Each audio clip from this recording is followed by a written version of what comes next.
এই ভিডিওতে আমরা দেখানোর চেষ্টা করব কিভাবে জন্ম সনদপত্র দিয়ে বিকাশ স্টুডেন্ট অ্যাকাউন্ট আপনারা খুলবেন। তো আশা করছি পুরো ভিডিও জুড়ে থাকবেন। পুরো ভিডিও জুড়ে আমি আছি বক্তার রহমান। তো শুরুতে এটা করার জন্য আপনাদেরকে বিকাশ অ্যাপটা কিন্তু ইনস্টল করে নিতে হবে। তো আপনার যদি ইনস্টল না থাকে ইনস্টল করে নেবেন। আমার যেহেতু অলরেডি ইনস্টল করা আছে আমি বিকাশ অ্যাপে ক্লিক করে দিচ্ছি। তো বিকাশ অ্যাপে ক্লিক করে দেওয়ার পরে এখান থেকে আপনি লোকেশনটা অন করে দিবেন।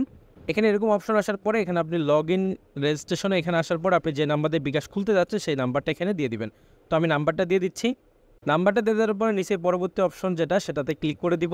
ক্লিক করার পরে যে অপারেটরের নাম্বার আপনি দিলেন সেটা সিলেক্ট করবেন। এখানে দেখতে পাবেন জাতীয় পরিচয়পত্র এবং জন্ম নিবন্ধন। আমরা নিচে জন্ম নিবন্ধনে ক্লিক করলাম এবং ওই নাম্বারে একটি ওটিপি যাবে। যদি সেম ফোনে দেওয়া থাকে তাহলে ওটিপিটা অটোমেটিকলি দেখতে পাচ্ছেন নিয়ে নিল। নিয়ে নেওয়ার পরে নিচে যে সম্মতি আছে নিচে যে অপশনটা দেখতে পাচ্ছেন ওখানে একটা ক্লিক করে দেবেন যদি এরকম আসে।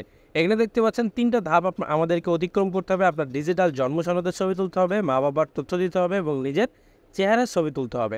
তো আমরা প্রত্যেকটা জিনিস আপনাদের সামনে সরাসরি করে দেখাচ্ছি। তো আমরা সর্বপ্রথম অপশনে আসলাম। সর্বপ্রথম অপশনে এসে আমাদের যেই জন্ম সনদটা আছে সেটা আমরা সুন্দর করে একটা ছবি তুলে দিব।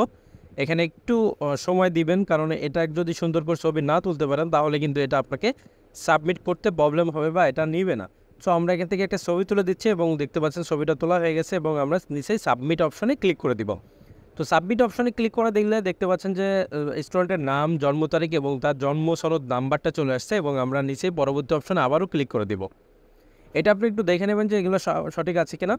তারপরে দেখতে পাচ্ছেন যে এখানে লিঙ্গ এবং আয়ের উৎস সব কিছু আমরা এখান থেকে দিয়ে দিব। পিতা মাতার উপর নির্ভরশীল, এটা আপনি দিয়ে দিবেন এখান থেকে।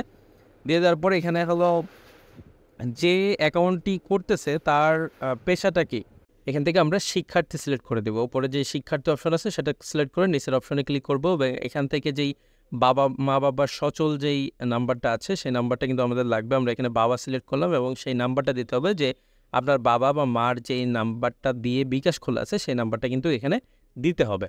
তো আমরা সেই নাম্বারটা এখানে দিয়ে দেওয়ার চেষ্টা করছি। নাম্বারটা দেওয়া হয়ে গেলে পরবর্তী নিচে যে অপশনটা রয়েছে সেখানে একটা ক্লিক করে দিব।